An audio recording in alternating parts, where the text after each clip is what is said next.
Let's get this figured out. This world gon' give me whatever I need until I get this vision out. Then they gon' pay me whatever I ask, cause I got it figured out. Family be checking all up on a nigga to see how I'm feeling now. Damn, they love to see a nigga really make a killing now.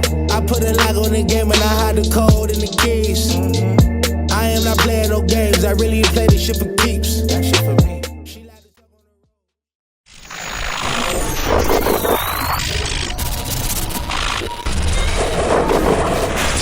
MaddenHeadz YouTube, what's going on? It is your boy, Coach DC, coming back at you today with another video. And yeah, we're gonna get into the pocket presence or the generating pocket animations part of this. But yeah, man, I had a good question from one of my guys who got the Blitz Bible, and his question was, should he use baseline or not? And so the best answer that I have for you guys, it really depends on who you're playing, of course. But I would say this: if you're playing against a guy who's running a lot of compression sets, I would not use baseline. If you're running against a guy or an opponent who's running a lot of spread sets, I probably would baseline. So you got to kind of figure out who you're playing and what their tendencies are, and you may have to switch in and out, play per play. Yeah. All right, so what we're going to talk about today is generating throwing power through your throw animations. And so, yeah, there are throw animations on the game. That's, when the quarterback starts when he starts that throw, he's not stopping unless you're pump faking.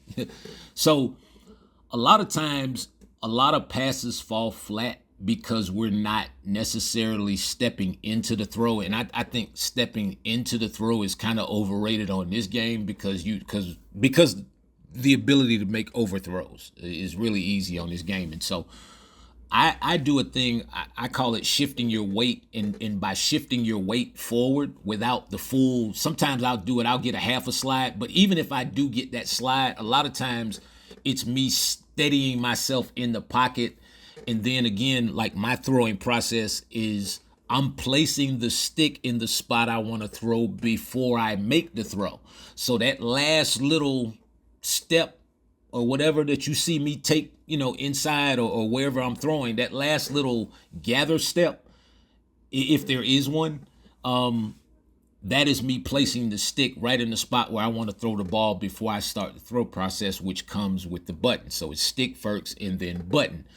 The thing is, you have to learn how to make this work for you in creating better pass animations. And so a lot of times people ask me, man, why you drop back so far? I drop back far, first of all, because have you played this game? Do you see some of the block sheds and the speed of the receivers' routes in the court, in the pocket sink is, some games is way off.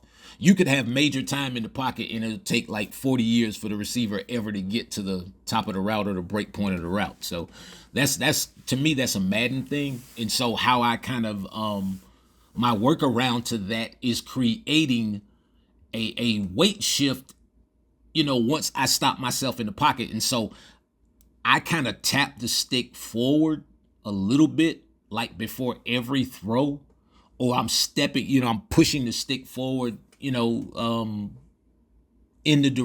where I want to make the throw at, and then I go into the throwing process.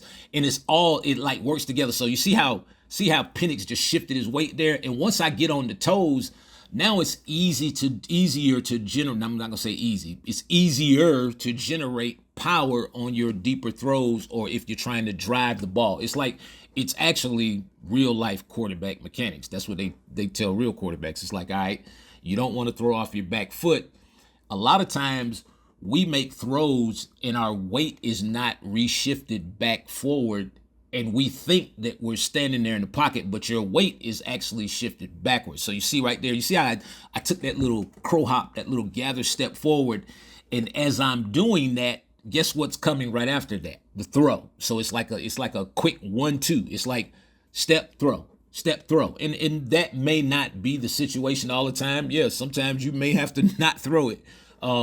But to me, it's just a way to generate good power on each throw. So you see right there.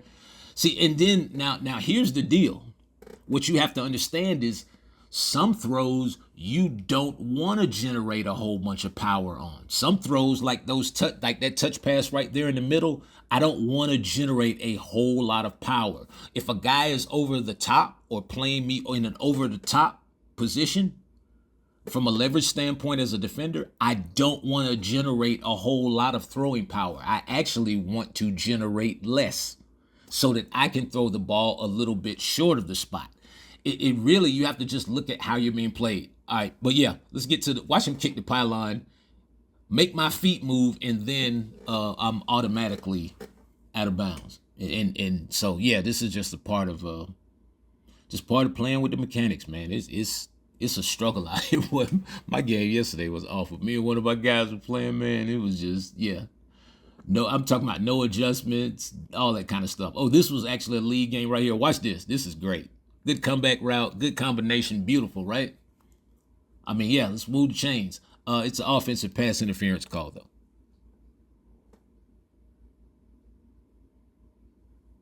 But yeah, I just got totally quiet on that because I couldn't believe it either. And I'm going to tell you, you want to know the worst part? It wasn't even on the guy that caught the ball. Yeah, go back and look at that replay. That was crazy.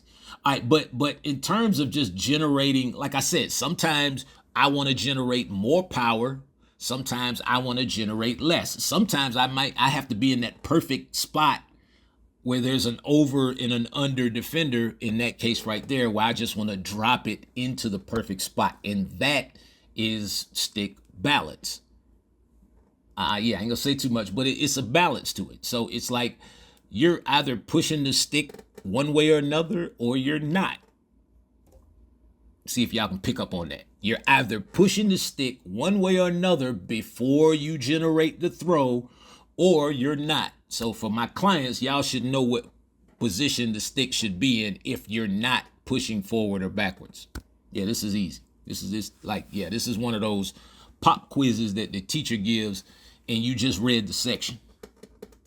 And then you still come back and make a 75. No, I'm just kidding. But yeah, man, nah. It's a big thing. And also, now don't get it twisted. This also plays a very big part in your pocket navigation, which is coming up in a virtual. Yeah, plays a huge part in your pocket navigation.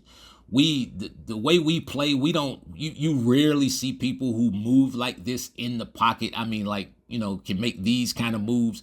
And so it's just an understanding of really how to put your foot in the ground, how not to put your foot in the ground, and then just reaction, as you see right there. Great. He put his foot in the ground like he's going around the edge. He sees the edge rusher actually going too far up the field, and he puts his foot in the ground, redirects, cuts back underneath, and gets good yards. And so, yeah, trust me, y'all, I could play like this if I wanted to. I could literally just sit in the pocket and just make reads from there, but man, Madden cheats too much. So I ain't sitting there getting sacked. But once y'all get this new pocket presence video and you figure out some things, you can really do some damage with your, the way that you set in the pocket does a lot to help your lineman.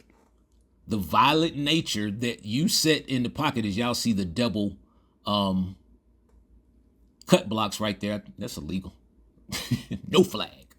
But yeah, especially like, all right, so that's Tunsil. Yeah, Tunsil has nasty streak. Any of you guys who have tackles and they get nasty streak, that is, I'm telling you, get it. Because it like I said, it works against linebackers and defensive backs, and there are ways that you can shift and get things in order to that your lineman is constantly matched up against a linebacker. In the way we play on this game, he'll be matched up against a defensive back because we're gonna sub in defensive backs for linebackers.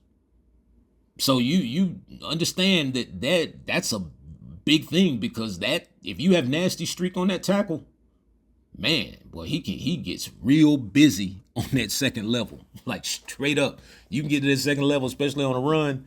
Man, it is ugly. Those DBs coming fast off the edge.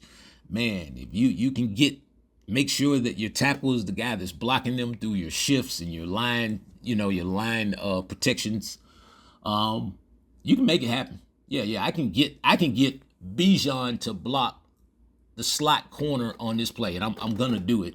And so just a surprise, takes out all the element of surprise. But you just have to understand how to set your protections up and the sequence. I'm telling you, sequence in protection, in sequence in blitzing, your sequence of adjustments, like when you make them, the order that you make them in I'm talking about, it's even bigger than I thought on this game because, like I said, you see me right now picking up that guy right there. Okay, now watch me ID. I'm gonna ID the blitzing slot corner right here. I know I'm taking all of the drama out of this, but y'all know what it is. We're just trying to get to the good part. All right, so watch Bijan just travel all the way across the formation, and I mean like a steady stand up right there. Yeah, he didn't cut block him, not that time. I didn't tell him to. Yeah, there's a way to cut block. Sure is. But look at the aggression at which he travels across the formation. Look at everybody else pick up their block. Even the tackle and the guard flip. There is some I don't know. I can't say this is a new technology, the stuff that I've discovered. It can't be, because everybody's doing line protections. Everybody's doing that stuff. Now, are they doing it in the sequence that I'm doing it?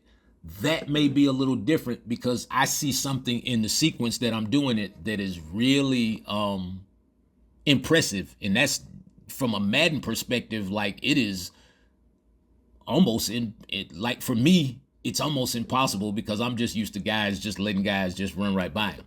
And so I've tested this in games before I let this, before I put this virtual out. I've tested this in numerous games. I don't get sacked a lot in the league.